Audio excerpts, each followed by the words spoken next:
Perfecto, ¿Has pues visto cómo? empezamos. Sí, ha sido perfecto eso. Vale, pues empezamos. Lo primero, muchas gracias por estar aquí contigo.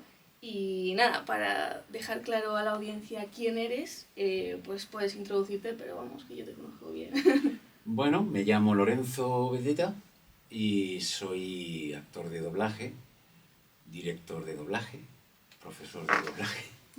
Me dedico al doblaje de películas y series de televisión. Para el que no lo sepa, doblaje no es que yo sea el doble de alguien cuando se monta a caballo o cuando se tira por un balcón, sino el doble de voz. Me dedico a doblar películas, a hacer la adaptación a nuestro idioma, hacer que los actores extranjeros hablen castellano.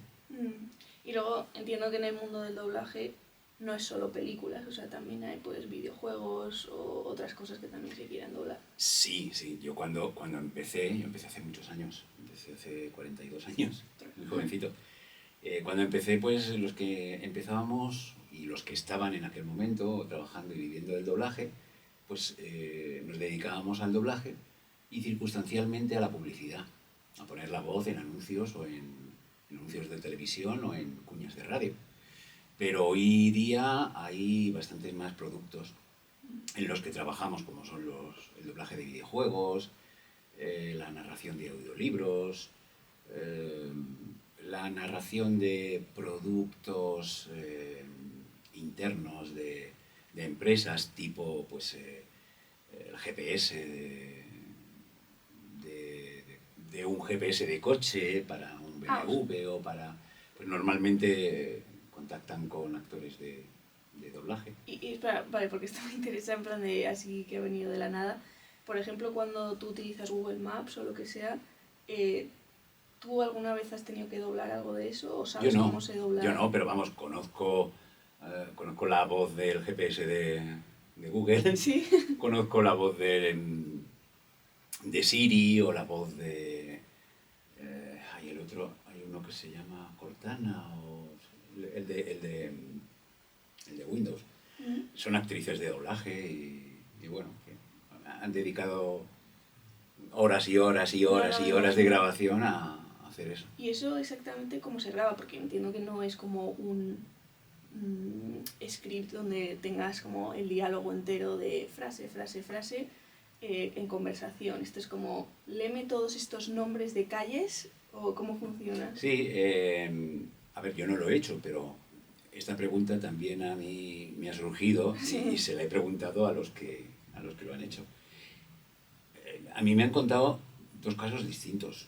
Uno, diciendo las miles de frases que luego te puede contestar Siri cuando hablas con el teléfono o con el ordenador Mac, grabando las miles de frases, miles y miles de frases.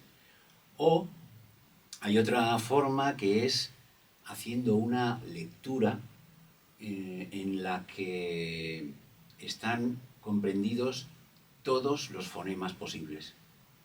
Y haciendo esa lectura, luego hay un programa que lo que hace es combinar los distintos fonemas que tú has hecho para componer una frase.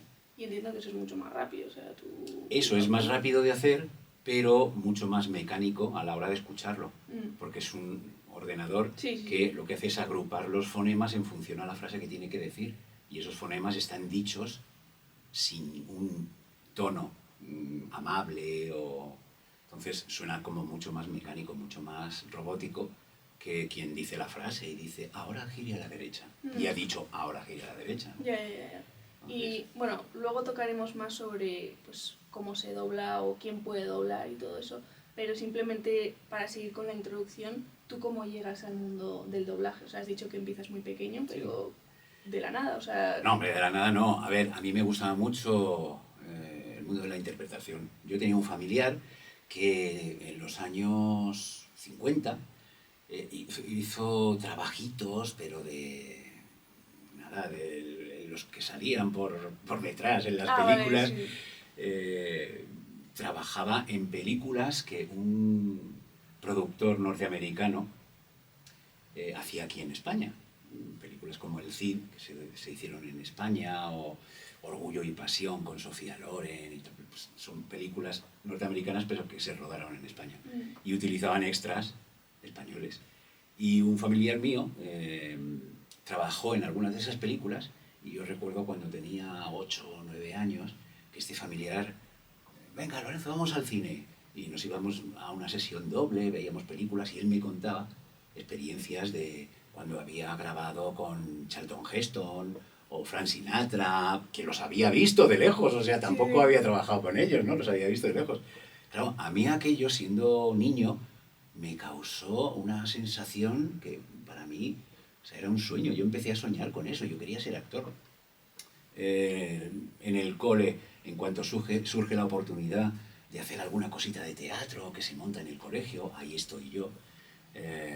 Y con 13, 14 años, cerca del lugar donde yo vivía, de repente me entero de que se abre una escuela municipal de interpretación, que no era nada súper serio, no era la escuela de arte dramático, pero digo, yo aquí me meto, yo quiero empezar a aprender esto, ¿no? Y en esa escuela, pues, estaba bastante bien organizada. Conozco al profesor de interpretación que monta un grupo de teatro con el grupo que estábamos estudiando en esa escuela. Y luego teníamos un profesor de dicción, lectura expresiva y vocalización. Y ese profesor era, hoy día vive afortunadamente, pero está jubilado ya, era actor y director de doblaje. Y era el que nos enseñaba pues, ejercicios de dicción, a vocalizar bien y tal. Y yo iba al colegio, o sea, yo iba al colegio y hacía esta actividad. Y estamos hablando de, pues, tenía yo 14 años. Y pues cuando yo tenía 14 años, acaba el curso en el mes de junio, y en una de estas clases, él nos dice a 2 o 3 que estábamos en la clase, oye, ¿queréis ver cómo se dobla? ¿Tenéis interés por ver cómo se dobla? Pues claro, le dijimos, sí, claro, pues si queréis venir algún día, ahora que os dan las vacaciones de verano. Y así fue como conocí un estudio de doblaje, como llegué a un estudio de doblaje y vi cómo lo hacían, me enamoró. O sea, yo llegué a un estudio y era como estar en el salón de mi casa, porque las personas a las que estaba escuchando, las escuchaba en muchas películas y series. Entonces era como si conociera a todo el mundo, pero no los conocía, ¿no? Bueno, pues estuve tiempo yendo, me interesaba mucho, yo seguía en el grupo de teatro, y un buen día el director artístico de este estudio me dijo, bueno, tú de todos los días que has estado aquí algo habrás aprendido, ¿no? Digo, no lo sé. Pues mañana me lo vas a demostrar porque vas a hacer un soldado que tengo en una película, una cosita. Y al día siguiente fui, grabé, y eso fue lo primero que hice en el año 82. O sea, estamos hablando de hace 42 años. Y nada, pues eso fue mi inicio, mi bautizo en el mundo del doblaje. Después, pues poco a poco, a lo mejor la siguiente vez que me llamaron fue a los 2 o 3 meses, en ese mismo estudio. Pues este chico que ha hecho ese soldado, venga, pues le voy a dar un bombero, el bombero 3 en la película no sé qué, cositas muy pequeñitas, ¿no?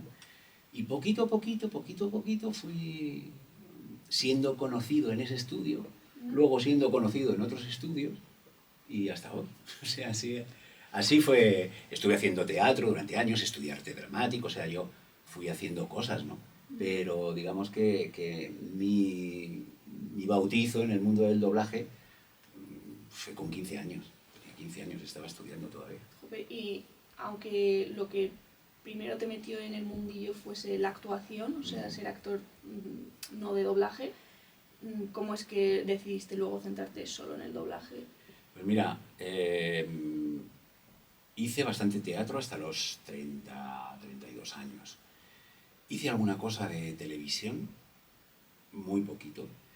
Hice doblaje y hice algo de radio, de cine no hice nada. De todo lo que hice, lo que más me gustaba era el teatro y el doblaje. Pero llegó un momento en el que tenía que elegir, porque es que no me daba tiempo a hacer todo. O sea, cuando tienes 20, 25 años, te da tiempo. Yo tenía sesiones de doblaje en las que salía a las 10 de la noche, me iba a comer algo y a las 11 de la noche nos poníamos a ensayar hasta las 2 de la mañana. Y al día siguiente a las 6 de la mañana me levantaba para ir al estudio y empezar a grabar a las 8 de la mañana. Y luego llegaba el fin de semana y nos íbamos de hacer bolos, a hacer la función de teatro fuera de Madrid o dentro de Madrid, pero que el fin de semana también estábamos liados con el teatro. Vale, con 25 años lo haces, o con 30, pero llega un momento en que dices, o sea, o me quedo con una cosa o me quedo con la otra. Y me quedé con el doblaje, me gustaba también el teatro mucho, pero es verdad que tienes que elegir y elegir doblaje. Pero, por ejemplo, esto no estoy diciendo que te haya pasado, es una pregunta, pero hay mucha gente que decide ir por un camino y al mismo tiempo se queda como frustrado por no haber conseguido el otro. En plan de, pues que igual has sido un actor frustrado o no llegaste al cine o lo que sea. ¿Tú sientes eso o no? Para nada. El doblaje simplemente te llamaba más la atención. A ver, yo cuando empiezo, cuando me enamoro del mundo de la interpretación, siendo pequeño, esto que te comentaba antes, evidentemente yo quería ser una estrella de Hollywood. Claro. Quería ser famoso, quería ser conocido, pero vas madurando y te vas dando cuenta de lo que realmente te llena y te motiva. Y a mí lo que me ha motivado y me ha llenado siempre ha sido la creatividad, el hacer cosas distintas, el divertirme con mi trabajo. Y en el mundo del teatro y en el mundo del doblaje, eso lo he conseguido al 1000%. Al 1000%. A mí el mundo del doblaje me ha dado muchísimas satisfacciones. Tiene una cosa que no tiene el mundo del teatro o el mundo del cine, que es el conocimiento, la fama, el aplauso, pero tiene una cantidad de cosas, o sea, de posibilidades creativas. Tú estás grabando un día, hoy que es miércoles, estás grabando y por la mañana puedes estar grabando un muñeco que es un elefante ancianito y por la tarde un príncipe galán. O sea, y al día siguiente grabas la historia de un asesino, ¿no? Y tú eres el asesino. O sea, tienes tantas posibilidades de cambiar, de hacer cosas distintas, que se hace súper variado y súper divertido. A mí es un trabajo que me divierte mucho.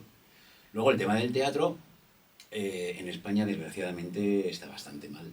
Está muy mal pagado y muy sacrificado. Tienes que dejar muchas cosas para dedicarte a irte a la carretera, coger la furgoneta e irte a hacer una función de teatro a sitios en los que realmente te pagan muy poco. Quiero decir, hay actores que viven bien del teatro, pero son el 0,2%. El resto es súper sacrificado. No, totalmente. O sea, yo tengo una amiga que tuvo la suerte de ser actriz principal en un musical aquí en Madrid.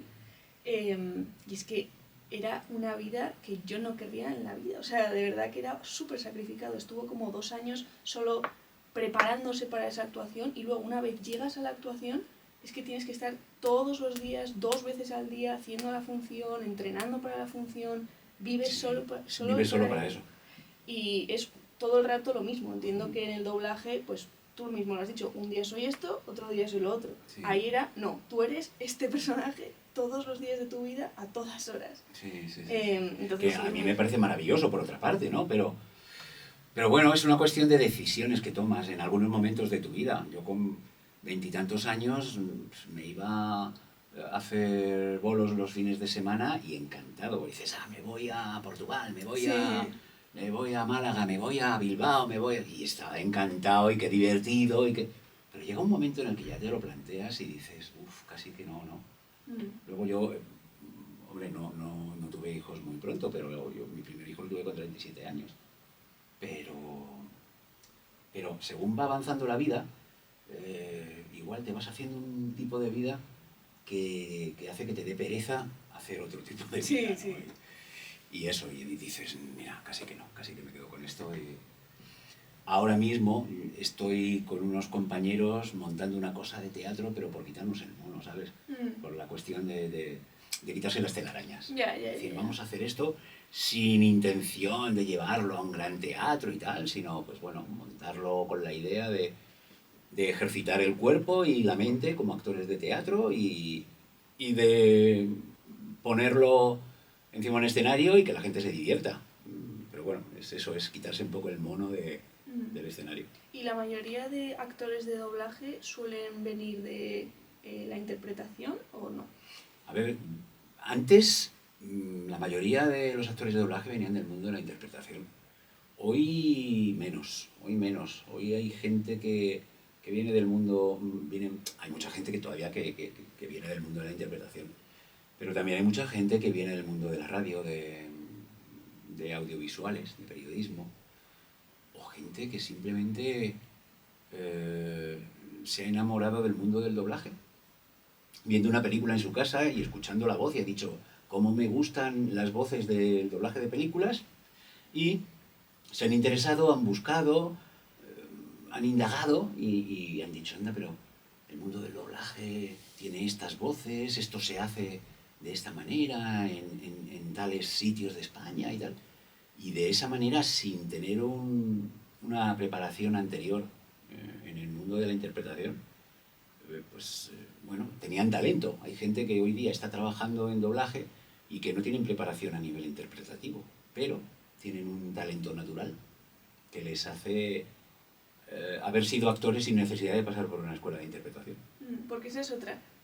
Cualquiera puede ser actor de doblaje, porque yo a veces cuando escucho una película, algunos tienen unos vozarrones que digo, jope, es que tienes que nacer con esto porque...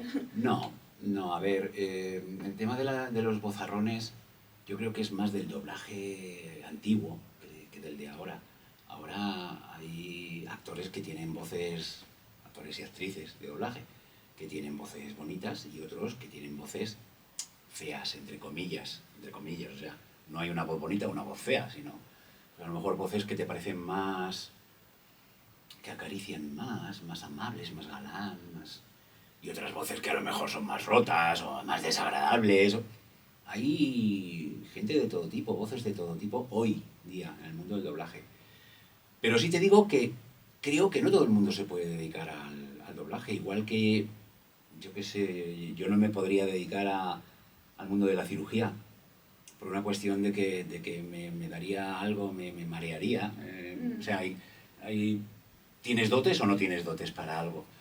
Y en el mundo en el mundo del doblaje, pues tienes que tener o ese talento natural del que hablaba hace un momento, o una preparación a nivel interpretativo.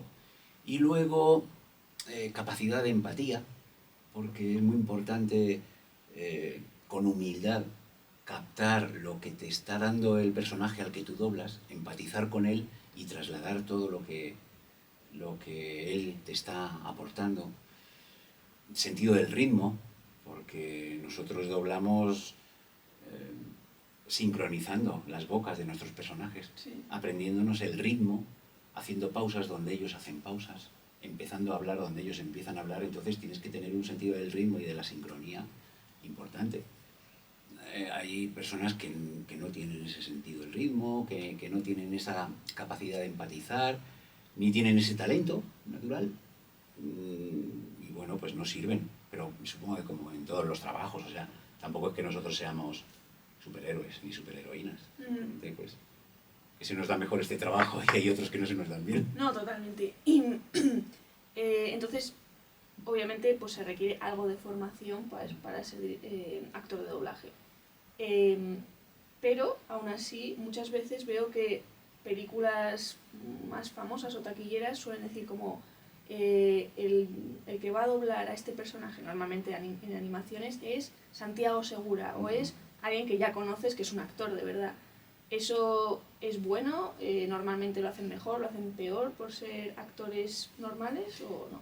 A ver, eso creen los departamentos de marketing de las distribuidoras que es bueno, creen que es bueno. ¿Por qué? Porque es una fórmula que utilizan en Estados Unidos, pero aquí en España está mal planteada. En Estados Unidos cogen a un actor muy famoso, a un Tom Hanks, por ejemplo, y le hacen hacer la versión hablada de un personaje de una película de animación. Él lo hace en un estudio como este, sin imagen, por supuesto. Él va componiendo el personaje, y cuando ya está hecho el personaje, los animadores se dedican a mover la boca y los gestos del personaje de esa película. Ah, después de grabar las Claro, voces. no lo doblan en Estados Unidos.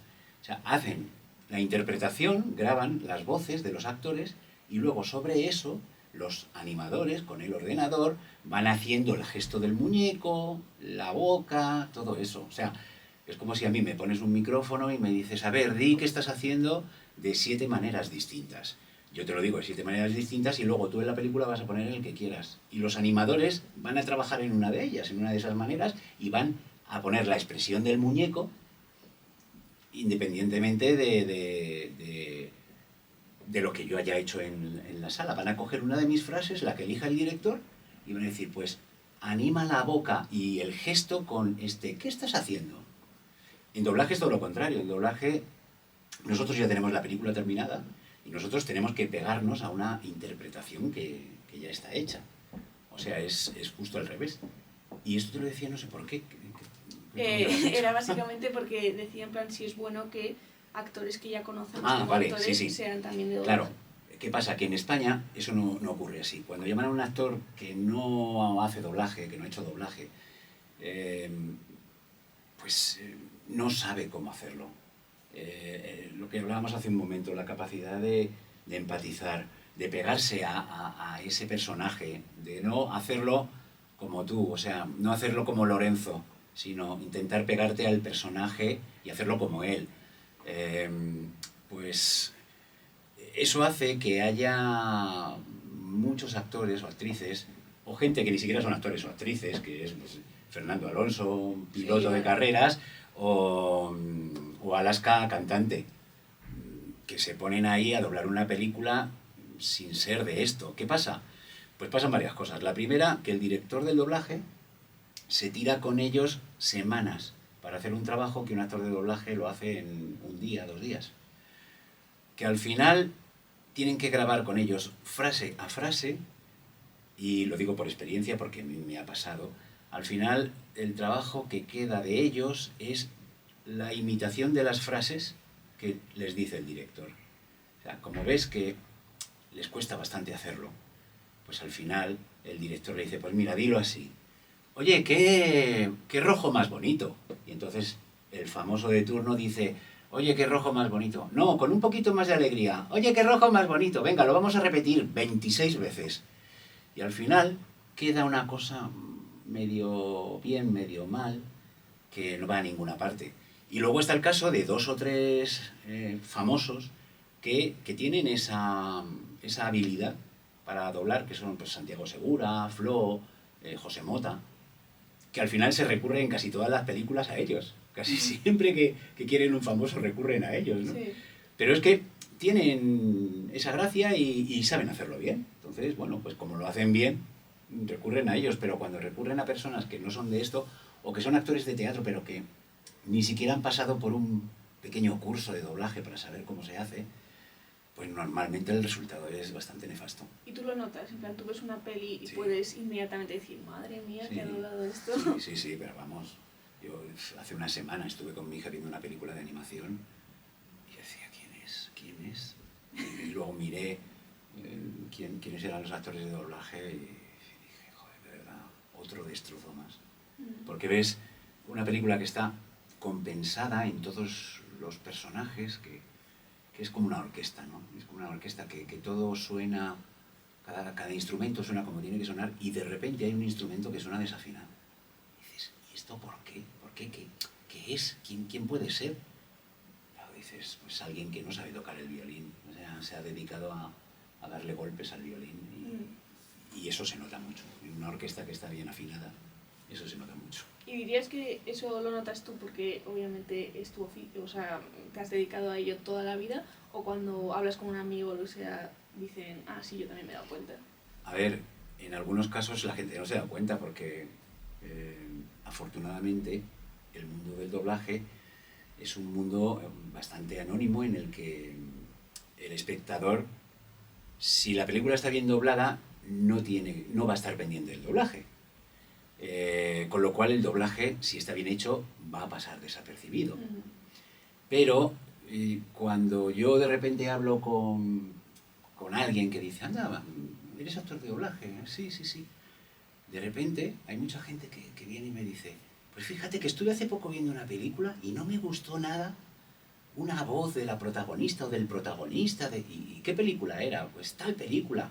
Pero no me gustó nada porque yo decía, no sé, no sé por qué, pero está como... O sea, no saben decirte por qué, pero dicen, es que no me gusta. Y claro, dices, sí, este personaje ha sido doblado por, no sé, por un periodista o por un cantante o por un actor que no se ha preparado, que no ha hecho doblaje nunca, que a lo mejor ha hecho televisión o ha hecho teatro, pero cada medio es distinto, ¿no? Y tienes que prepararte, y si no, pues corres el riesgo de quedar fuera de onda. Yeah.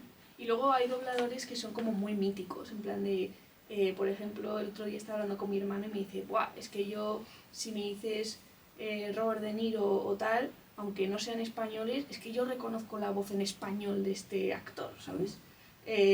Eso, ¿cómo se consigue ser la voz de un personaje? No hay una fórmula, no hay una fórmula. Actores que hoy día son la voz de Robert De Niro o de Arnold Schwarzenegger, pues han sido actores que han ido trabajando. A nosotros nos llaman, o sea, nosotros no elegimos doblar al actor que nos gusta, ¿no? Nos llama un director, un estudio, para hacer un personaje, un actor original en concreto, en un personaje de una película. Y acabas esa película y haces otra, y acabas esa y haces otra. Y un buen día, pues te puedes encontrar con que te han llamado para doblar a alguien que ya has doblado anteriormente, y ese actor va haciendo más películas y entonces otros directores dicen, pues esto lo ha doblado Lorenzo, pues vamos a volver a llamarle, y te acabas convirtiendo en la voz de ese actor. Pero no hay una fórmula, ¿no? Por ejemplo, yo que sé, el caso quizá más reconocible en España es el de Bruce Willis, que lo dobla un compañero que se llama Ramón Langa, y es la voz de Bruce Willis de toda la vida. Pues él empezó a doblar a Bruce Willis y no pensaba que iba a seguir siendo Bruce Willis por el resto de su vida, pero le llamaron para todas las películas, y es que Ramón Langa va por la calle y abre la boca para pedir un taxi y ya hay alguien al lado diciendo, eres la voz de Bruce Willis. Y eso puede ser negativo hasta cierto punto, de que la gente solo piensa que eres Bruce Willis y ya no puedes ser otro personaje porque se dan cuenta de, oye, esa es la voz de Bruce Willis. Sí, sí. Por un lado es positivo porque, bueno, te conviertes en la voz de un actor famoso, reconocible y tal. Pero por otro sí es negativo. A mí me ha pasado, yo hace 30 años empecé a doblar a un actor en una serie que se convirtió en historia del mundo del doblaje, Expediente X. Y fueron 8 o 10 temporadas, más películas de cine, etcétera, etcétera. Y luego he seguido doblando a este actor, a David Duchovny. Y es verdad que a mí me ha quitado, entre comillas, trabajo, el hecho de ser reconocible como la voz de el agente Mulder de la serie Expediente X. Cuando me proponía un director para hacer otro personaje en otra serie, por ejemplo, el cliente decía, uy, no, Lorenzo Beteta no, porque es que suena al agente Mulder de Expediente X. Entonces, eso en cierto modo, pues, es negativo porque no te da opción a tener otros trabajos, porque eres reconocible como un personaje que se convierte en un personaje muy conocido y muy famoso. Porque no hay mucha versatilidad en cuanto a la voz de una persona, en plan. A ver, puede haber versatilidad en cuanto a la interpretación, que el personaje sea distinto, pero si a mí me llaman para hacer, lo que te digo, el ejemplo que te he puesto, agente Mulder de Expediente X, un tío serio, irónico, con 25 o 30 años, pues yo en ese momento tengo 25 o 30 años, trabajo en el personaje, pero trabajo con mi voz.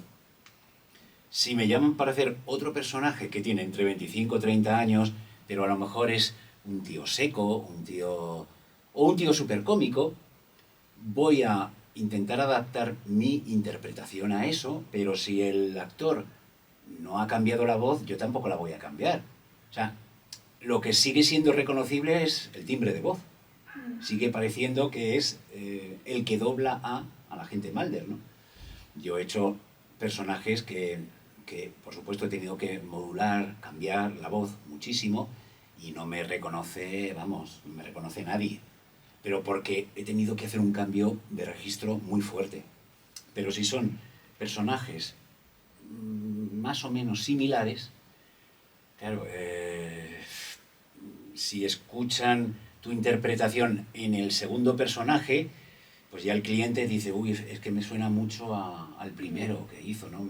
Me suena, pues que es el mismo actor, que tengo la misma voz, interpretando de otra manera, pero la voz al final tengo que mantenerla, tengo que mantener el mismo registro de voz. Y por eso mismo también entiendo que un actor de doblaje suele trabajar en cierto sector. O sea, por ejemplo, si tienes una voz muy de dibujo animado o muy aguda o lo que sea, pues normalmente como que siempre te van a llamar pues para películas más animadas o por lo menos no te van a llamar para un drama, no sé. Claro, pero eso en el mundo de la interpretación, en teatro, en cine, o sea, yo que sé, a Imanol Arias le llaman para hacer un tipo de personajes más o menos pues dentro de unas características. No le llaman para hacer el paletillo de la serie El Pueblo. ¿Por qué? Porque no da esas características en su físico, ni en su forma de hablar, ni en su forma de expresarse. Entonces, tus características sí que condicionan un poco el tipo de personajes que te dan. Si tienes una voz que es agudita, pues vas a hacer personajes que suelen ser aguditos o bichitos de dibujos animados. Que tienes una voz más grave, pues seguramente van a tender a llamarte para hacer personajes más malvados o galanes que tengan la voz aquí de enamorar mucho y tal. Eso sí influye a la hora de que hagan un reparto y de que trabajes haciendo determinado tipo de personajes. Pero luego como actor tienes que ser capaz de hacer una cosa y de hacer otra. O sea, si te llaman para hacer un galán, ser capaz de poner voz de galán e interpretar como un galán. Y si te llaman para hacer un muñequito, saber poner la voz del muñequito, adaptarte a eso y divertirte mucho y hacer una creación que no tenga nada que ver con lo otro. Claro, y luego a mí me ha pasado que hay veces que si veo una película doblada y luego veo la original, digo, pues que la voz es muy diferente. ¿Intentáis los directores de doblaje copiar la voz original en cuanto a tono o no? No, en cuanto a... Entiendo que te refieres en cuanto a timbre, o sea, que la voz sea similar a la voz original.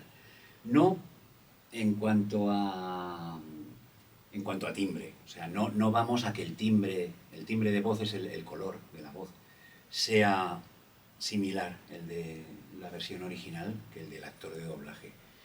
Pero sí la edad de la voz y sí las características interpretativas del personaje. O sea, de lo que se trata, lo que nosotros intentamos es hacer match con el actor de la pantalla, o sea, pegarnos en lo posible, que parezca que la voz que suena en español es la voz de ese actor. Y para eso no importa que la voz sea igual que la del actor original, sino que en edad la voz sea similar, o sea, que no me pongan a mí a doblar a un niño de 12 años. Sí. Lógicamente, yo tengo una voz con otra edad. Y luego que la forma de interpretar, que mis características interpretativas sean similares y sean parejas que se peguen a las características del personaje de la pantalla. Eso es lo que al final hace, o no, que el espectador se lo crea y se crea que esa voz es la del actor que está en la pantalla. Y ahora moviéndonos a cómo se graba exactamente una película o lo que sea, lo primero es cuánta antelación suele haber. ¿Para el actor? O sea, si una película, por ejemplo, digamos Star Wars, ya se ha grabado en inglés, tal, y tú como director de doblaje te la mandan, ¿cuánto antes de que se estrene en España? Pues mira, has puesto un buen ejemplo. Yo dirigí la última trilogía de Star Wars. Y nosotros doblamos Star Wars, empezamos a doblar el episodio 7, El despertar de la fuerza, a finales de septiembre, si no recuerdo mal, del año 2015, y la película se estrenaba en la primera quincena de diciembre. O sea, que poquito tiempo. Poquito tiempo. Íbamos trabajando no contrarreloj, pero sí que un poco apretados, porque nosotros el doblaje de Star Wars tardamos 5 semanas en hacerlo, o sea, nos metimos en primeros de noviembre. Luego la película se tuvo que mezclar, se tuvo que hacer la mezcla del doblaje y estrenarla a primeros de diciembre. Ahí vamos justitos. ¿Y en esas 5 semanas se incluye el que tú primero veas la película, no, selecciones? Aparte. Vale. O sea, fueron 5 semanas de grabación con los actores en sala.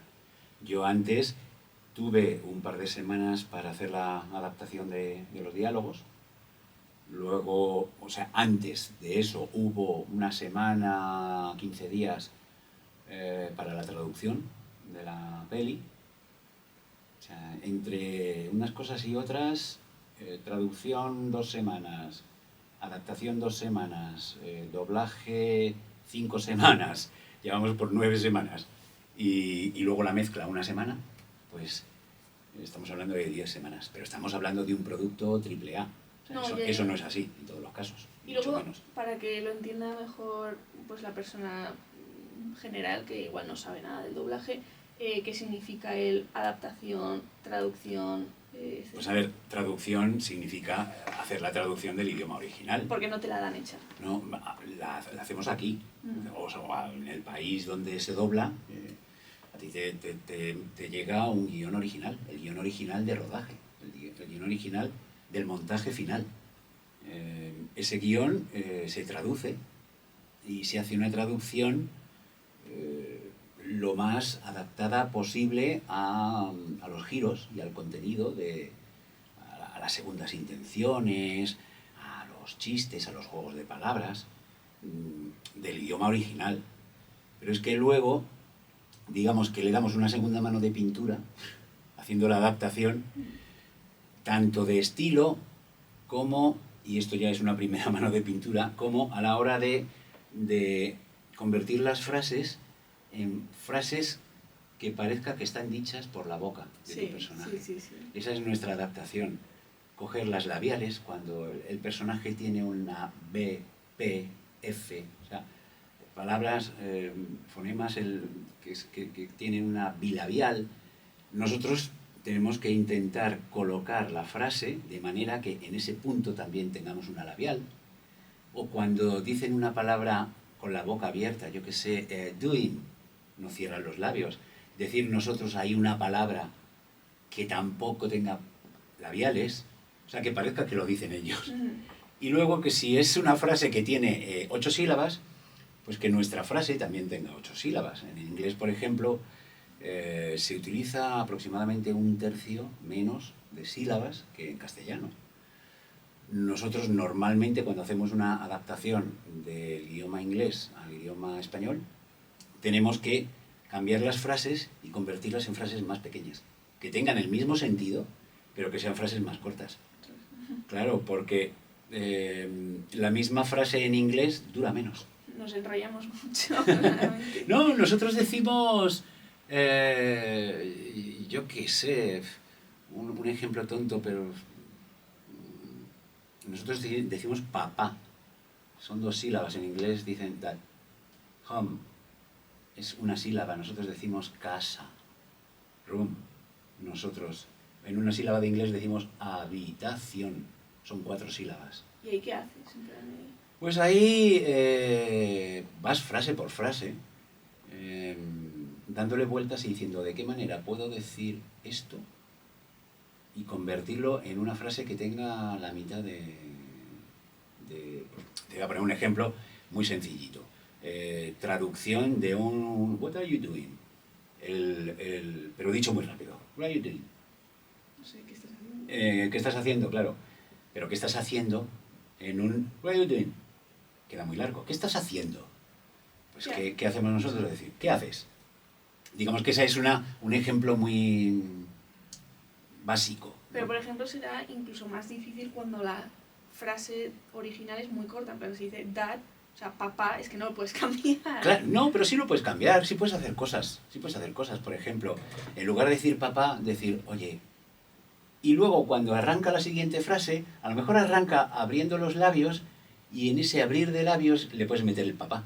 Ah. Oye, papá, pensaba que hay trucos. Vale, Hay vale, trucos. vale, vale. Hay trucos para eso, para conseguir que al final la sensación tuya sea que está hablando ese personaje, Mm. está hablando ese actor.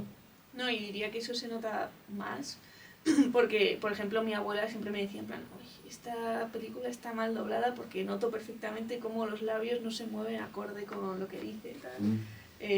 Así que eso yo creo que se nota incluso más que el timbre o cualquier otra cosa. Sí, Pero- sí, se nota. Cuando con una película está mal doblada por tema de sincronía, se nota mucho. Se nota mucho. Cuando cierra la boca el actor y sigue sonando el español, dices. O ¿Y sea, eso cómo puede pasar? O sea, pues pero- porque no han hecho la adaptación, porque como en todos los trabajos, hay gente que hace su trabajo bien y gente que hace su trabajo mal. Y desgraciadamente en el mundo del doblaje hay gente que hace su trabajo bien y gente que hace su trabajo mal. Y películas que están mal dobladas y no les importa y no hacen una adaptación en condiciones, y luego llegan a la sala y lo graban y el director ni lo mira. Y queda una frase que te cierra la boca a tu personaje y la frase queda larga, 5 sílabas, y nadie dice nada. Pues bueno, son cosas que a mí me gusta denunciar porque no lo hacemos todo perfecto en esta profesión. También hay cosas que se hacen mal y desgraciadamente se hacen mal. Y hay que decirlas para que se corrijan. Ya, ya, ya. Y volviendo a cuando se graba una película en doblaje, por ejemplo Star Wars, ¿cómo llevan lo de que tú veas la película antes de que haya salido, como meses antes? Pues se lleva con muchísimas medidas de seguridad. Yo las 3 películas de la trilogía de Star Wars, una la tuve que ir a ver a Los Ángeles, las otras 2 a Londres, con unos sistemas de seguridad tremendos. En los estudios, en el primer caso, en los estudios del director de la película, con guardias de seguridad dentro de la sala, con todos los dispositivos móviles dejados en un sobre, metidos en una taquilla fuera de la sala, todo muy controlado, todo muy... Y por supuesto firmando contratos de confidencialidad en los que si dices algo acabas en Guantánamo, 40 años encarcelado. O sea, no te la mandan y ya está. No. En otros casos sí, pero en casos como estas grandes superproducciones, o vas tú a verla al lugar donde han terminado de hacer la película, Los Ángeles, Londres, o la película llega a España y ellos te dicen la manera. Vas a la sede de ellos, de Sony o de Disney, o se hace de alguna manera en la que las medidas de seguridad sean muy altas, pero altas hasta el punto de, pues eso, de que veas el producto, de que veas la imagen transmitida por streaming a través de un satélite encriptado, Madre mía, madre con unas mía. medidas... Claro, es que estamos hablando de películas que a lo mejor tienen un presupuesto de 180, 200 millones de dólares y que tienen muchos fans detrás y que tienen además mucho merchandising. Tú imagínate el ejemplo de Star Wars, que 3 meses o 4 meses antes de que salga la película, alguien descubre un tipo de nave nuevo que va a salir en el estreno de la película en diciembre. Pues a lo mejor resulta que en un país oriental se ponen a construir naves de juguete como locos para venderlas y eso significa miles de millones que dejan de ingresar por merchandising por el hecho de que se haya escapado la imagen de una nave espacial de Star Wars. O sea, que tú ves la película una vez así, tal cual, Mm. vas, la ves y ya está. Y luego, ¿cómo grabáis si no tenéis la película? No, luego cuando vamos a grabar, primero yo tengo que ver una imagen para hacer la adaptación, también bajo 1000 llaves, muchas medidas de seguridad. ¿Eso lo haces también ahí o te mandan algo? No, eso ya aquí en España. Mm. Mandan a través de canales súper seguros, mandan el material y yo tengo que ir a un sitio en concreto, también con 1000 medidas de seguridad, sin móviles, sin capacidad de que yo pueda hacer una fotografía o grabar un vídeo, ¿no? de esas imágenes, para hacer la adaptación. Y luego en el estudio donde se graba también hay muchas medidas de seguridad, mucha encriptación, muchas contraseñas, pasar 7 puertas para llegar al estudio. Nadie sabe que en determinadas salas se está doblando tal producto, ese producto tiene otro nombre en clave, que solo conocen las personas que van a trabajar allí. O sea. Y luego, porque estuve hablando con tu compañera Carmen, y me contó como que en el caso de Star Wars eran tan estrictos que incluso cada actor tenía que entrar por separado. Sí, claro. En plan, si había una escena en la que están 2 personajes juntos teniendo una conversación, no la grababais con los 2 actores en el mismo sitio. No. La grababa cada uno de ellos. De hecho, hasta que se acabó el doblaje de la película, los actores de doblaje entre sí no sabían que estaban en la misma producción. No sabía, la chica que doblaba a la protagonista, a Rey, no sabía quién doblaba a Finn, que es otro de los protagonistas de la película. Luego, cuando acabamos el doblaje, ya le dije, pues, ¿sabes quién es tu compañero? Nacho Aleguero, tal. ¿Y cómo mantienes una conversación? O sea, si hay una escena en la que es una conversación muy viva, muy de tú a tú, pim pam, pim pam, pim pam, ¿cómo se graba por separado? En plan de, no tal, te está diciendo esto y tú respondes así. Pues teniendo en mi cabeza cómo lo quiero, de ambos. Entonces, teniendo en mi cabeza cómo quiero que lo diga el que no está, yo eso se lo expreso al que sí está. Y digo, a ver, no porque la frase que te van a decir va a ser mucho más venenosa, tienes que estar como más violento, más... Y hasta que va saliendo. Yo tengo mi composición hecha, es una especie de Tetris en la cabeza, con el diálogo. Y luego cuando tenemos hecha una de las 2 partes del diálogo, pues ya el segundo que viene a grabar lo tiene más sencillo porque puede escuchar por cascos al otro. En el caso de Star Wars, no. En el caso de Star Wars no le pasábamos lo que estaba hecho. Decimos, no, todavía no está hecho, ya hablaremos. Entonces era un poco decirle yo cómo iba a ser el otro para que él tuviera feedback, para que me respondiera en base a eso.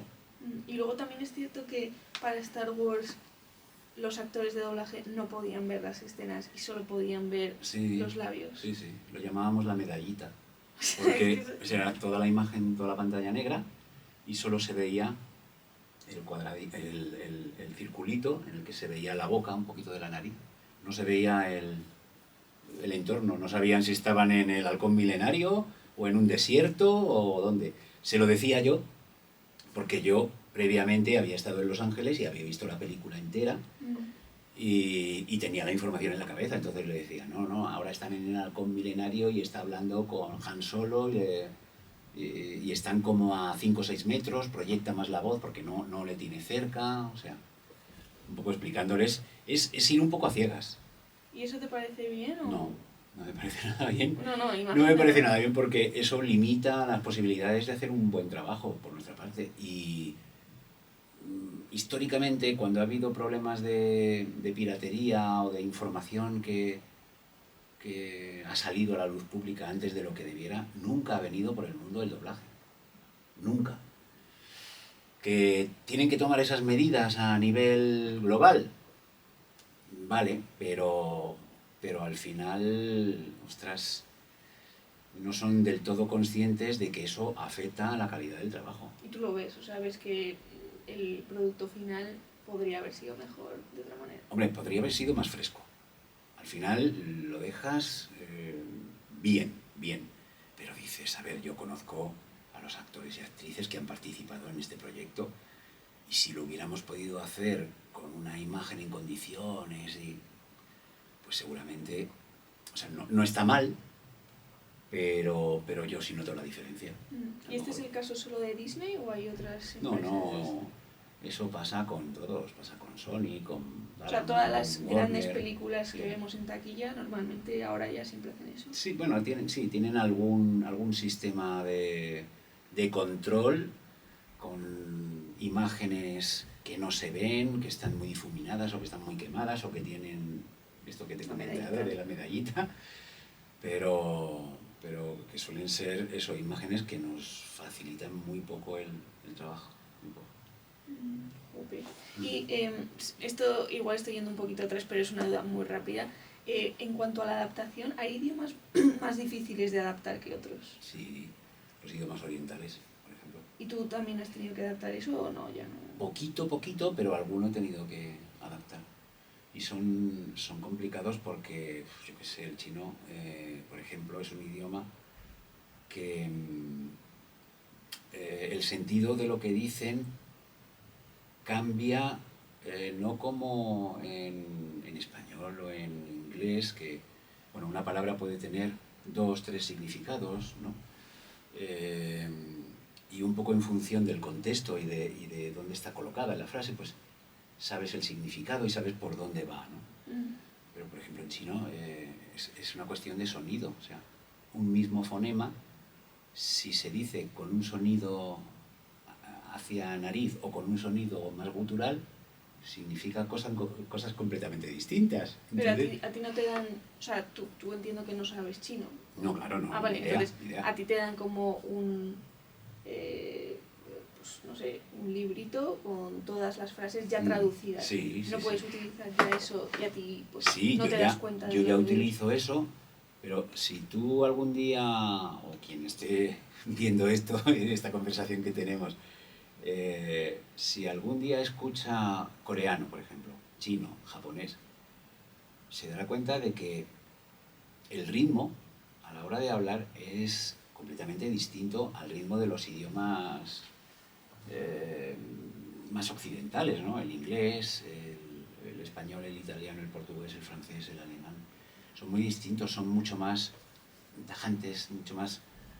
no hay frases muy largas, son frases más golpeadas.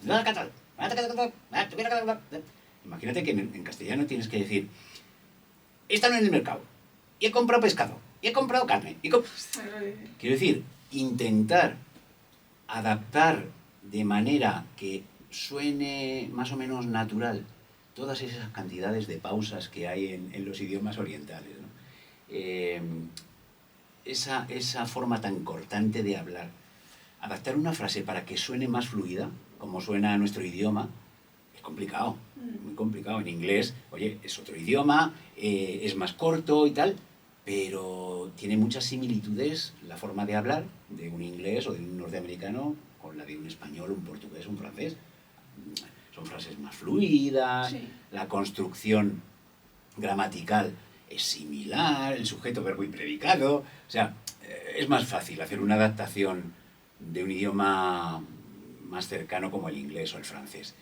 Pero en idiomas en los que no hay un sujeto, verbo y predicado como tenemos en castellano, te complican mucho la vida. Y el ritmo a la hora de hablar te complica mucho la vida. ¿Y esa es una de las razones por la cual hay menos pelis asiáticas traducidas? ¿O No. eso suele ser por motivos de que no han querido traducirlo? Porque Porque la industria, el dinero manda. Y la industria cinematográfica y televisiva es 80% norteamericana. O sea, el 80% de los productos que doblamos son norteamericanos. Del resto, pues igual un 10, un 15% es europeo.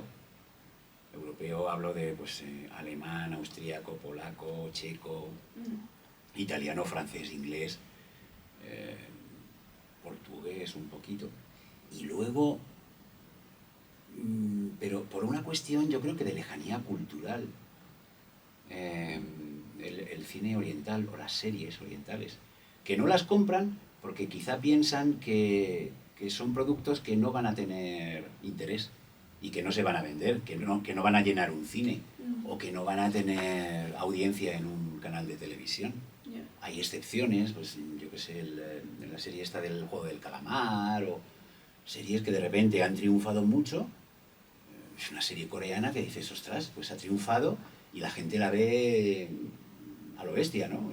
Pero normalmente no son productos culturales que tengan mucho interés para el público. O por lo menos los que compran en el mercado audiovisual, los que compran ese producto piensan que eso no va a vender, que eso no va a tener interés para el público. Porque el que paga la traducción, doblaje y todo eso, ¿es los que crean la película o los que traen la película a un país determinado? Los que la traen, que en muchos casos es el mismo.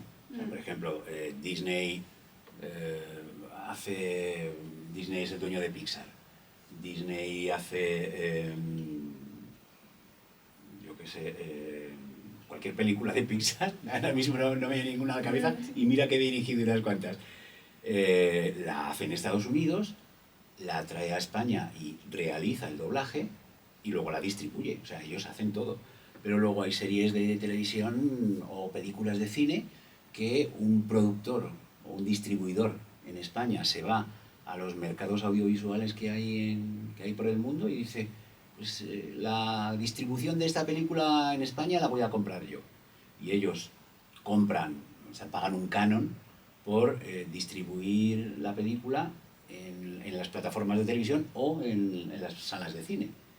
Y ellos, el gasto que tienen, aparte de la publicidad que tienen que hacer si es una película de cine, para que la gente vaya a verlas y contratar las salas de cine y tal, uno de los gastos que tiene es el doblaje. Ellos se tienen que encargar del doblaje.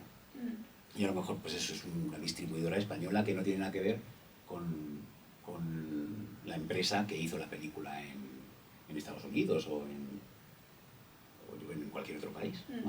Y luego entiendo que el que una película tenga éxito o no, no os influye luego a vosotros, o sea, no os van a pagar más porque Star Wars lo haya petado después de que la hayáis grabado, versus si ha sido un pluma, o sea, no ha pasado nada. A ver, lo que nosotros cobramos como actores de doblaje por el trabajo que hacemos, por la grabación, es siempre lo mismo. Da igual que la película sea un éxito o que sea un fracaso. Pero sí que depende si la película viene de una productora enorme o no. O sea, entiendo que Disney podrá pagaros más que... En general, casi todos pagan lo mismo. Disney paga un 15% más del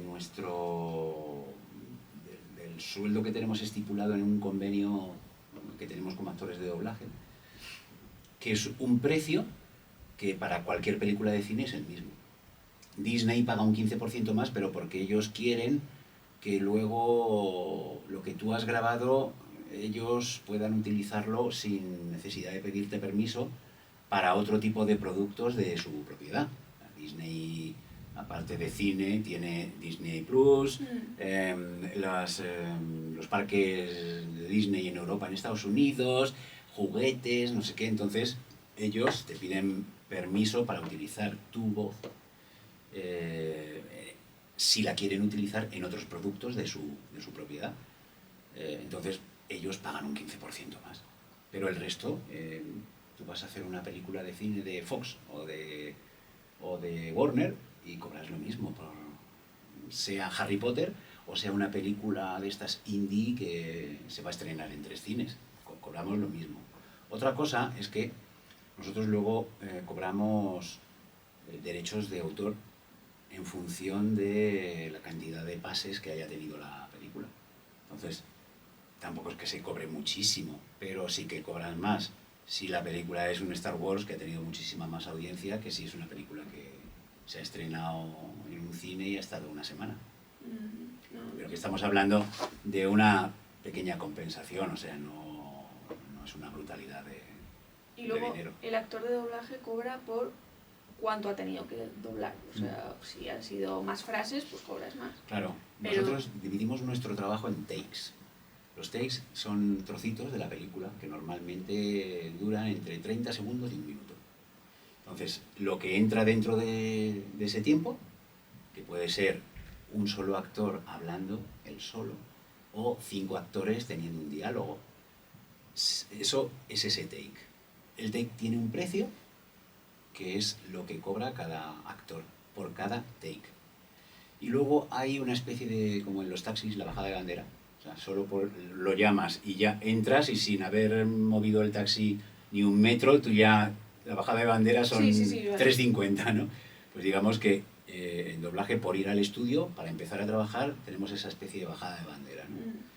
Y nosotros lo que cobramos es esa bajada de bandera, se llama convocatoria, y los takes que hagamos. Que tienes un personaje de 3 takes, un personaje que habla en una escena y dice 3 cositas, pues cobras 3 takes. Que tienes 300 takes porque eres el protagonista, pues vas a cobrar más porque al final has hecho más frases. ¿Y normalmente cuánto se cobra por un take, por ejemplo? Pues depende. En en una película o una serie para televisión, cada take son... ahora mismo está alrededor de los 4 euros. Ostras, o sea, entonces por una película entera, ¿cuánto puede llegar a ganar un actor de doblaje único? Bueno, Por una película... siendo protagonista igual, digamos. O sea, ¿De cine o de...? Es que no, en cine se cobra un poco más. Vale, pues digamos, Star Wars, Rey, Sí. ¿cuánto pudo cobrar solo por el doblaje de esa película? 1.500 euros. Ah, bueno, vale, pues entonces yo pensaba que era más. 1.500, por ahí. No, creo que entre 1.500 y 2.000 euros, lo de los 2.000 ya creo que me voy un poco arriba. Porque no es como los actores en Hollywood, que simplemente por ser un actor famoso cobras más. Aquí es todo el mundo igual. Yo cobro, después de 40 años, haciendo un take y haciendo el protagonista de la película. En un take cobro por ese take lo mismo que el alumno que hace su primera convocatoria de doblaje y va a grabar ese take conmigo. Los dos cobramos lo mismo. Wow. Lo que pasa es que él hará un personaje más cortito y yo a lo mejor estoy haciendo el protagonista. Al final, haciendo muchos takes voy a cobrar más, pero el importe que cobramos por los takes es el mismo. Y no puede cambiar por el hecho de que una productora quiera mucho un personaje, en plan Bruce Willis, si de repente el Bruce Willis español dice, no, no me apetece, la empresa no dice, oye, que te pago el doble. Sí puede pasar, eso también puede pasar. O sea, esto que te digo de los precios por take es el importe mínimo. Luego, si alguien se puede permitir el lujo de exigir cobrar más y se lo pagan, pues divinamente. No, oye, que viene Bruce Willis, el ejemplo que ponía de Ramón Langa, y Ramón Langa dice, sí, pero yo por esto quiero cobrar X, tanto lo que tendría que cobrar multiplicado por 4. Pues bueno, el cliente lo valora y si le interesa se lo paga. Y si, digamos que hay una película con mucho éxito, Star Wars, Rey, no estoy diciendo que haya pasado esto, el doblaje no era muy bueno. O el personaje no gustó mucho la voz en español. ¿Lo cambiarían para una segunda parte o dicen, no, es que ya que hemos hecho una no podemos cambiarlo porque la gente no entenderá por qué hemos cambiado una voz? En general no se cambia, en general. O sea, se mantiene aunque no haya sido la mejor. Sí, en general se mantiene. Pero hay casos para todos los gustos. Y en Star Wars, por ejemplo, sucedió algo que para mí fue bastante desagradable,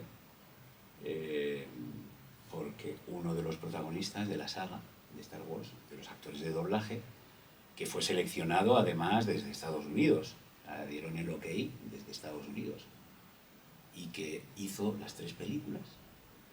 En la tercera película, cuando acabamos el doblaje de la tercera película, la persona de Disney encargada de nuestro doblaje en el español de repente decidió que no le gustaba ese personaje, como estaba doblado, y lo cambió, pero además en el último momento. Y bueno, aquello derivó en que yo dejara de dirigir para Disney. No me importa decirlo y que lo oigan o que lo lean o que lo... Fue así, por una decisión absolutamente personal de la persona que en ese momento empezó a encargarse de la producción española de Disney, porque hasta ese momento había sido otra persona. Y de repente llegó y dijo, es que a mí no me gusta, y lo cambió después de 3 películas. Ostras, pero tú lo veías venir, o sea, tú también tenías esa percepción de igual no es el mejor. No, a mí me parecía que estaba de maravilla. Entonces, y todo el mundo pensábamos que estaba de maravilla. Y esta persona de Disney vino a hablar conmigo y me dijo, es que no me gusta mucho, es que digo, ya, pero no es que te guste a ti, es que guste al público. Ya lo hemos escuchado en 2 películas, a la gente le ha gustado, yo personalmente creo que está muy bien doblado, y no vamos a cambiarlo simplemente porque a ti no te guste. En eso quedó la conversación y yo después me enteré de que se lo había llevado a otro sitio y ese personaje únicamente lo había doblado con otra persona. O sea que hay cosas muy feas también en este mundo. Vale. Esto es una exclusiva, ¿eh? Esto es una exclusiva. Pues está bien, pero Una cosa que no entiendo es el español castellano versus el español latinoamericano. Si es el mismo idioma al final, ¿por qué se dobla dos veces? En plan, hay que doblarlo en acento latino y en acento castellano. A ver, yo cuando era niño escuchaba las películas de Disney con acento mexicano, porque no se doblaba en España las películas de Disney. Todas las clásicas, La Bella Durmiente, Sí, vale, Dálmatas, todas estas películas se doblaban en México, en Miami, pero no se doblaban en España. Y era muy raro, porque al final sí, lo entiendes, es tu idioma, pero no es tu acento, no es tu forma de hablar.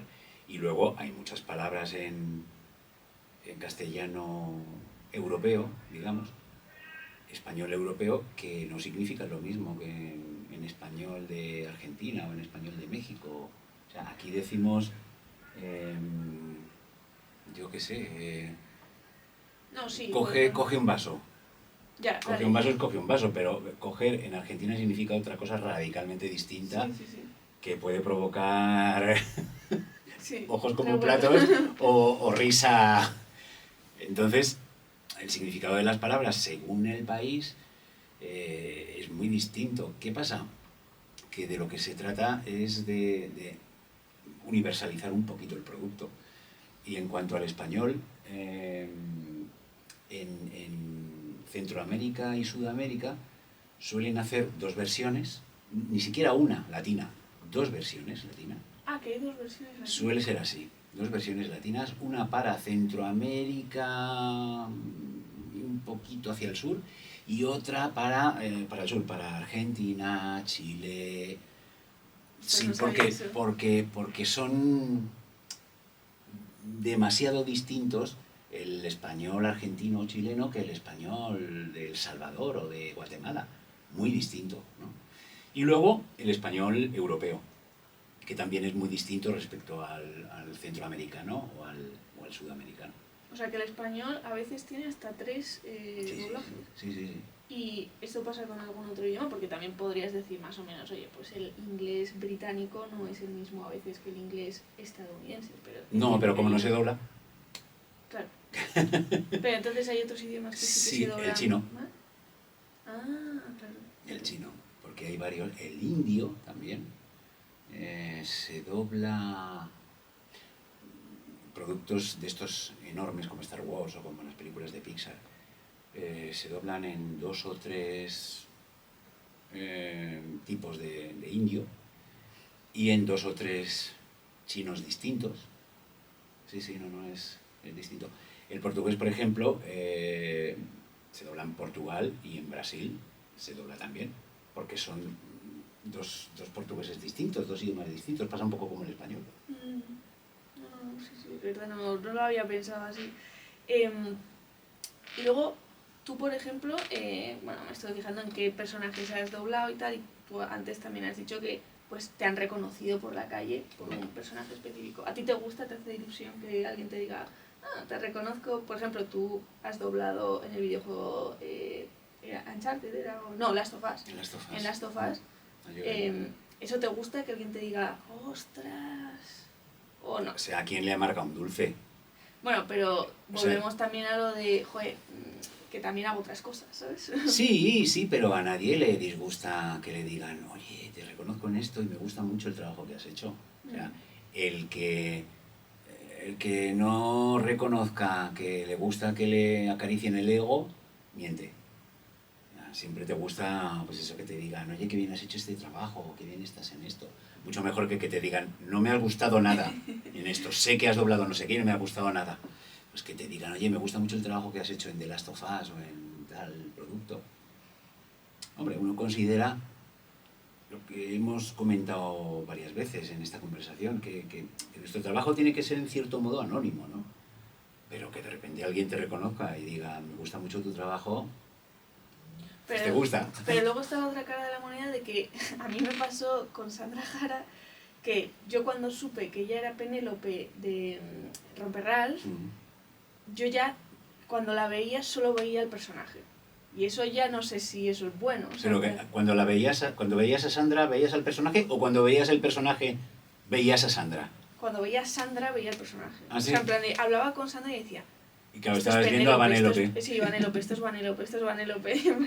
Entonces eso ya no sé si llega a ser bueno o llega a un punto en el que dices, joder, no quiero que todo el mundo piense que solo soy un personaje. No, pero yo creo que es hasta que te acostumbras. O sea, en mi casa, mis hijos, yo tengo 2 hijos de 11 años y saben que yo he doblado a Voldemort en Harry Potter. Y les da mucho miedo y tal. Y la primera vez que supieron que yo era la voz de Voldemort era, ay papá, qué miedo me das, no sé qué. Pero ya está, o sea, al día siguiente ya se les ha olvidado que papá es Voldemort, ¿no? O amigos que tengo que dicen, ay papá, pues es verdad, eres Joel de The Last of Us. A ver, háblame. Jo, es que estoy hablando contigo y es como si estuviera hablando con Joel. Bueno, pero dura un rato. Luego ya te miran a la cara y ven que no te llamas Joel, que te llamas Lorenzo y...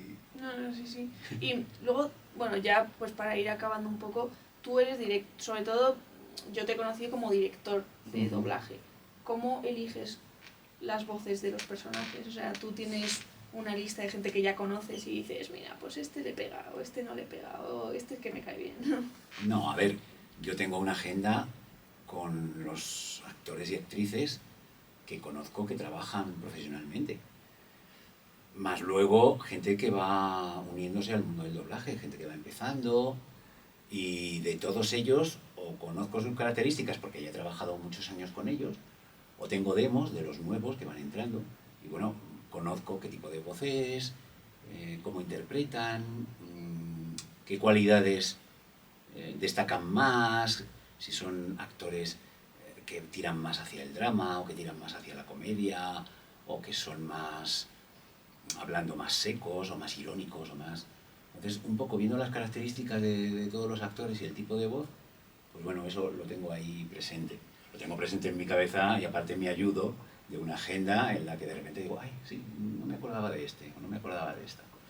Cuando veo una película, la veo varias veces para hacer el reparto y cuando la estoy escuchando me voy imaginando voces, me voy imaginando formas de interpretar, viendo cómo es el personaje, ¿no? ¿A quién le iría bien esta chica? ¿A una Sandra Jara, por ejemplo? ¿O a Neri?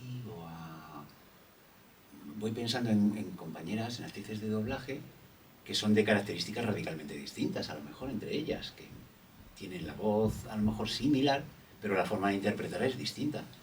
Y según va transcurriendo la película o la serie, y voy viendo cómo es el personaje, voy diciendo, uy, se me acerca más la forma de hacer y la voz de Sandra que la voz de Teresa o la voz de Neri o la voz...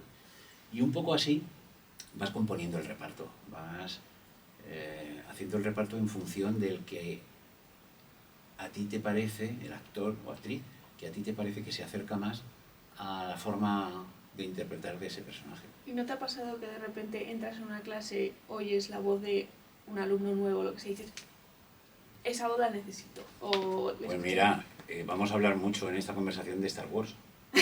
Vale.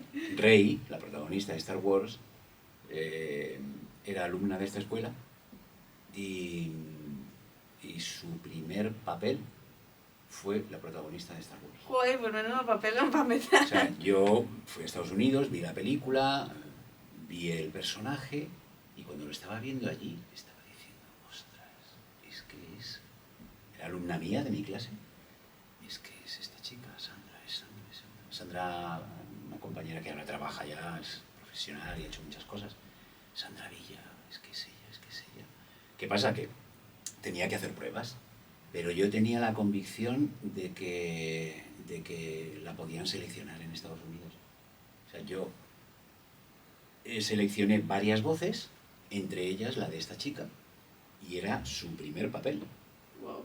Pero estaba tan convencido de que le iba a ir muy bien que dije, vamos a hacerlo. Luego, la decisión final la tuvieron en Estados Unidos, pero en Estados Unidos dijeron, Sandra Villa. Y trabajamos mucho, ella era un manojo de nervios, porque claro, qué responsabilidad, ¿no? Bueno, el primer papel que haces en doblaje, la protagonista de la saga de Star Wars. No, y que en primer papel tienes la medallita y tal, que no es lo más fácil del mundo. O sea... Claro. Entonces fue un trabajo muy divertido, yo me lo pasé muy bien porque muy intenso y de muchos nervios por parte de ella, porque para ella era una responsabilidad tremenda. Pero también le dije, a ver, yo he confiado en ti, déjate llevar. Yo soy el responsable y sé que va a quedar muy bien, entonces tú déjate llevar, déjate llevar. Y al final quedó un trabajo muy bueno, muy bueno. Pero ya te digo, fue una decisión muy arriesgada. Yo vi la protagonista de el estreno más esperado de los últimos 25 años. Y digo, le va muy bien a una alumna de doblaje que no ha hecho doblaje todavía en su vida.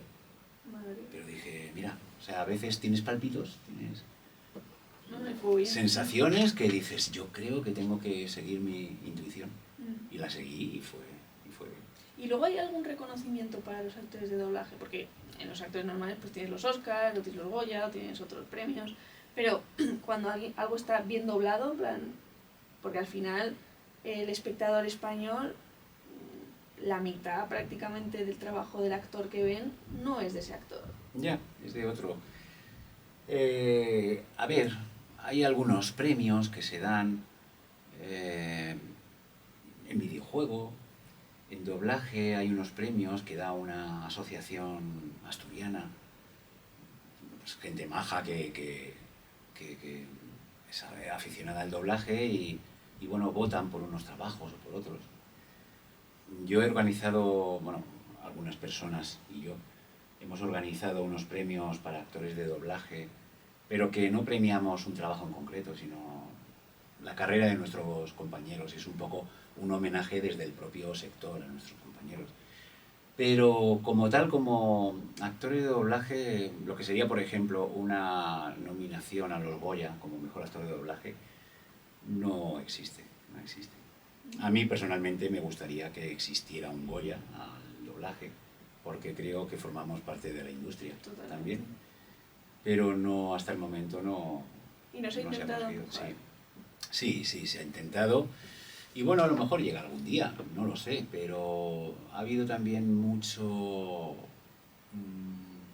no enfrentamiento, pero sí polémicas entre el cine español y el doblaje. Porque desde el cine español se consideraba que el doblaje era una herramienta para que el cine norteamericano copara más las salas en España, con lo cual eso iba en contra del cine español. Y había mucha gente que decía, para que el público vea más cine español hay que prohibir el doblaje. Eso es como... Claro, dices, bueno, si quieres que la gente vaya a ver cine español, haz buenas películas. Y la gente elegirá, ¿no? Pero siempre hemos sido un poquito acusados por parte del cine español, o de algunos sectores del cine español, de ser los culpables de que la cuota de mercado del cine español sea mucho menor que la del cine norteamericano. Pues una tontería, la verdad. Entonces, ¿qué pasa? Que el cine español se premia en los Goya. Y el actor de doblaje es como pita bicho, ¿sabes? No te creas que sentó demasiado bien cuando en los últimos Goya Sigourney Weaver habló de su actriz de doblaje. Y dijo, este premio que me dais se lo merecía también y debería estar aquí conmigo María Luisa Solá, que es la que me ha puesto la voz durante muchos años aquí en España. Ella, que viene de Estados Unidos, dijo algo que la propia Academia de Cine Español no se ha atrevido a decir en muchos años, en muchas galas. Pues ya era hora. O sea que ya era hora, sí. Pues al igual cambia ya... Hombre, poco a poco van cambiando cosas y no sé, yo supongo que en algún momento algo cambiará y bueno, pues a lo mejor se ha ido ya de la profesión porque se han jubilado los que han estado toda la vida luchando contra el doblaje porque pensaban que era el cáncer del cine español y entra otra gente más abierta de miras y se dan cuenta de que al final somos todos lo mismo y que aquí nos dedicamos, aquí somos actores de doblaje, pero si estamos encima de un escenario somos actores de teatro y si estamos en un plató somos actores de cine o de televisión, y que no hay que demonizar nada por este tipo de argumentos tan... O sea, sois todos compañeros. Sí. Y a ver si esto ayuda. Y bueno, solo tengo una duda más, que creo que seguro que tú igual estás preocupado y por eso te quiero preguntar. Y es todo esto que está apareciendo de la inteligencia artificial y que pues ya se ve que hay gran posibilidad de que los actores de doblaje desaparezcan porque sean sustituidos por estos nuevos modelos y tal. ¿Cómo lo ves? A ver, si fuera tal como tú lo dices... Yo no lo sé. No, o sea... digo, si fuera lo que tú dices fuera la realidad, yo estaría asustado, estaría muy asustado. Creo que es una posibilidad en doblaje remota y que puede ocurrir, pero pasados bastantes años. ¿Por qué? Porque la inteligencia artificial te puede venir muy bien y puede funcionar muy bien para imitar voces. Yo tengo aquí en el móvil, y te lo enseñaré, un vídeo que ha hecho una persona utilizando mi voz, diciendo cosas que yo no he dicho jamás. Sí. Y pasa por mí, o sea, parece que soy yo el que lo dice. Pero ni está dicho con los matices, ni con la interpretación, ni con la... Al final, el trabajo de doblaje es un trabajo que tiene una parte creativa importante y una parte que tiene que ver con las emociones, que tiene que ver con la sensibilidad. Y eso yo no sé si algún día la inteligencia artificial lo logrará clonar, pero hoy por hoy eso es imposible de clonar.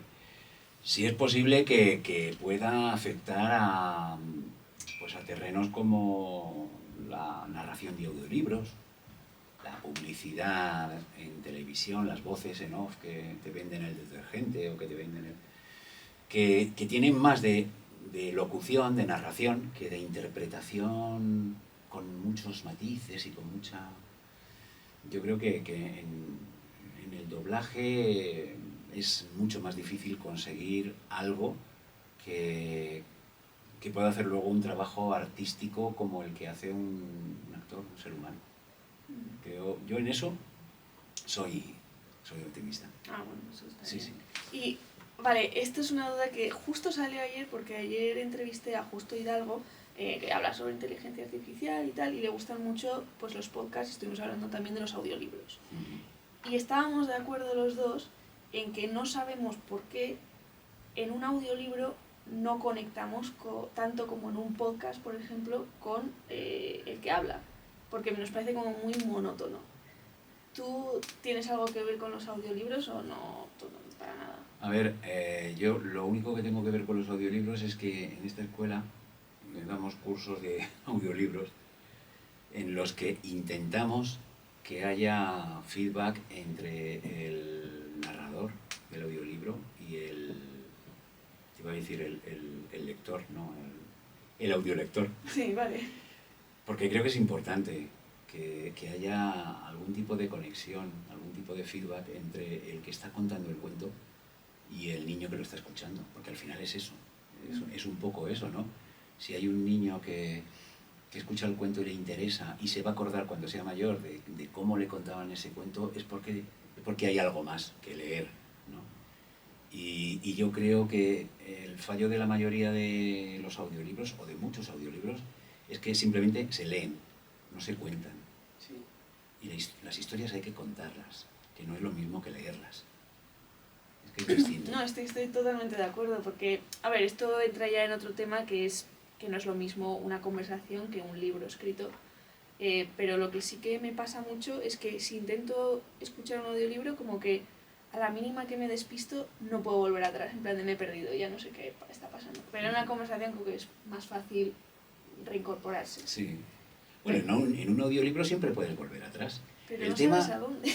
Claro, el problema que yo le comento a los... Yo no doy las clases de narración de audiolibros, los da una profesional que lleva grabados muchos y que... Pero tanto ella como yo, cuando he entrado a las clases, lo que les he dicho a los chavales es pensar que lo más importante es que el que te está escuchando tenga interés en lo que estás diciendo. Porque si no, le va a dar igual. Pero en una conversación con alguien igual. O sea, si alguien te está contando algo que no te interesa en absoluto, desconectas y estás pensando en las próximas vacaciones. Pues es un poco lo mismo. Mantén el interés con lo que estás contando. Y tienes que aprender no a contarlo con una voz bonita, sino a captar el interés de alguien que no conoces, que no le ves, pero que está ahí y que se ha comprado este audiolibro porque quiere saber, quiere conocer esta historia. Entonces cuéntasela con interés. ¿Qué pasa? Que, como en muchas otras cosas, la vida va muy rápida y la industria hace productos súper rápidos en televisión, en cine, en audiolibros, pues cuando a lo mejor deberían tardar 2 semanas en grabar un audiolibro, pues vamos a tardar 3 días. Nos va a costar menos dinero, vamos a tener más rentabilidad, pero el producto sale peor. Y el actor que ha hecho ese audiolibro no ha conseguido captar con el audiolector, no ha conseguido contárselo, no ha conseguido atraerle. Le han dicho, venga, que tenemos que tardar 3 días en grabar esto. Pim, pim, pim, pim, pim, pim, pim, pim, pim, venga, venga. Y ahora, uno más.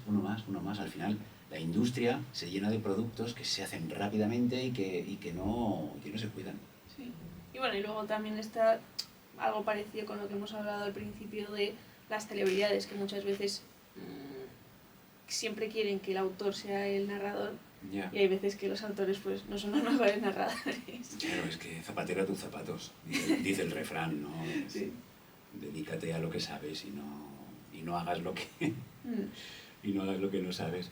Yo te puedo poner una anécdota de alguna persona que me ha dicho, pues, en un caso, un médico, que me dijo, pues a ver si me llamas para hacer una frase, ¿eh? Llámame para hacer una frase, que estaría encantado de hacerlo, me haría mucha ilusión. Y yo le contesté, el día que tú me llames para operar a un enfermo, yo te llamo para hacer una frase. Hombre, digo, ¿qué pasa? Que si yo te mato al enfermo está muy mal y si tú me destrozas la película está muy bien, ¿o qué? Por supuesto, quiero decir, no tiene comparaciones, de bromas, ¿no? Pero digo, oye, yo respeto tu trabajo como lo más importante del mundo, respeta tú el mío, ¿sabes? O sea, vamos a ser serios. Joder, pues no sé si tú tienes alguna cosa que crees que nos hayamos saltado o que merezca la pena el, oye, hablar de ello, tal, decirlo, que igual la gente no sabe. Porque mis preguntas, yo creo que has resuelto lo que tenía. Me has preguntado muchas cosas muy interesantes. La verdad es que más de lo que normalmente me suelen preguntar cuando me hacen así alguna entrevista. Gracias. No, en serio. Me has preguntado un montón de cosas que no me han preguntado nunca y preguntas interesantes. No creo que me quede nada. No. Quizá pues el tema de lo de la inteligencia artificial, que se habla tanto y que provoca tanto temor. Yo insistiría en lo que he dicho hacia el final. Yo soy optimista porque formo parte de una profesión que tiene mucho de artístico. Y creo que aunque se llegue a un día en el que tanto el actor de doblaje como el actor de imagen pueda ser clonado y pueda ser hecho por una inteligencia artificial, o cambiará mucho la humanidad, o creo que el ser humano no estará dispuesto a estar tragándose productos culturales que no estén creados desde el alma de un artista. Sea una película, sea un cuadro, sea un libro, sea un disco. Todos estos productos de los que estoy hablando se pueden hacer ya con inteligencia artificial.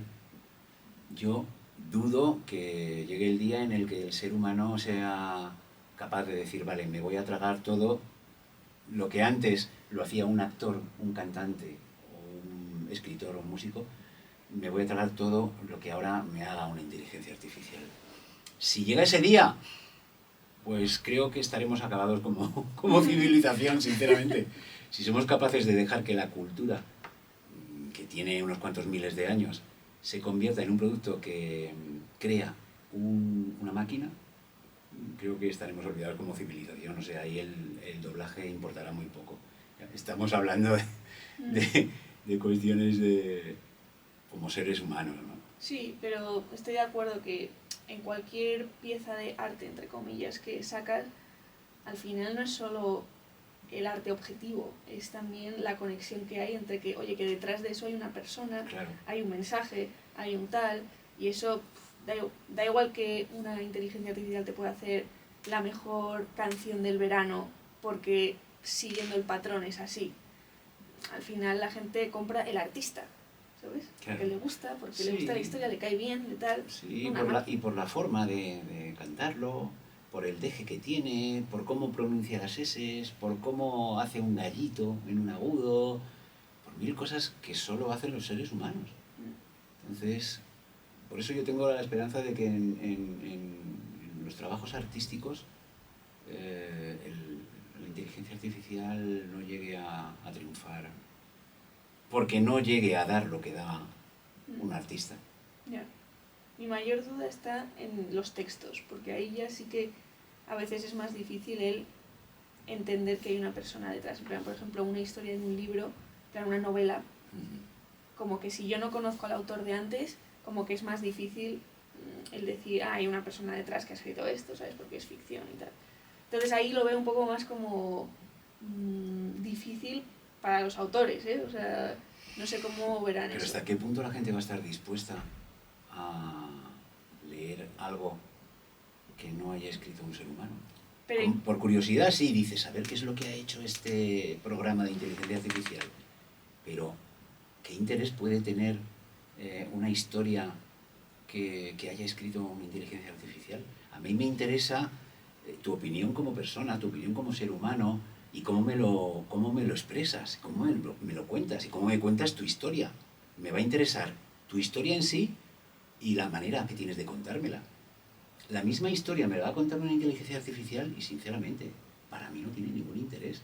Y yo creo que esa es la diferencia entre el arte y la clonación, ¿no? O sea, ¿qué interés puede tener para mí un cuadro que sea muy bonito pero que lo ha hecho una inteligencia artificial? Sin embargo, veo un Kandinsky y digo, ostras, ¿y qué hay detrás de este hombre familiarmente?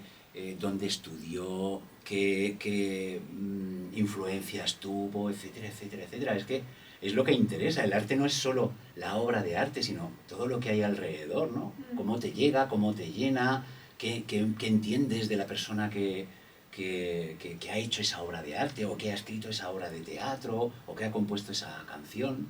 Es que para mí eso tiene interés. Lo de la inteligencia artificial al final es un manual de instrucciones. Ya.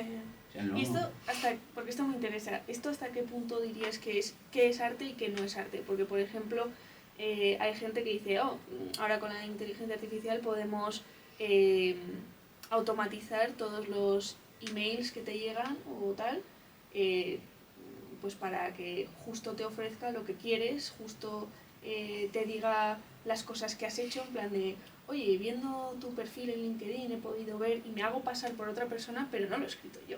¿Sabes? Imagínate que yo te hubiese escrito a ti personalmente por email, pero no lo hubiese escrito yo. Te hubiese puesto mi nombre, pero lo ha escrito otra persona y yo no he leído nada de ti, en plan, yo no sé quién eres, pero automáticamente, y tú te lo lees y dices, ostras, esta chica se lo sabe todo. Sí, pero ya no estamos hablando de arte. Estamos hablando de conocimiento, de inteligencia. Pero ¿hasta qué punto eso te parece que está bien? Porque que tú pienses que yo me he leído todo lo tuyo, soy gran fan tuya, pero no te conozco, y, o sea, en plan, no he leído nada de ti. Bueno... ¿Qué opinión tienes? Esto es pura curiosidad, ¿no? Ya, sí, a ver, que yo me lo tragaría. Si de repente tú me mandas un mail, el ejemplo que has puesto, y sabes todo de mí y tal, y dices que te gusta, diría, joder, qué bien, qué bonito, pero al final es una mentira. ¿Y para qué sirve eso? Ni tú eres aficionada a mi trabajo, ni yo, si llego a conocerte algún día y hablar contigo, voy a ver realmente que es así. O sea, la mentira va a durar mientras dure, que no te conozco para nada, y sé que tú eres una fan de mi trabajo, de mi pintura, o de mi literatura, pero el día que te conozca, ay, oye, me encantó lo que me escribiste sobre las obras que yo he hecho y tal, y tú te cierres la boca porque no tengas ni idea, pues ahí se habrá desmontado todo el decorado y todo será mentira. A ver, la diferencia entre arte o no arte, para mí, creo que el arte tiene que partir desde un elemento interno, La subjetivo y intención. personal, la emoción, la emoción, la emoción llevada a la pintura, la emoción llevada a la literatura, a la música, al arte, y la emoción no se basa en un algoritmo, no hay algoritmo que clone la emoción.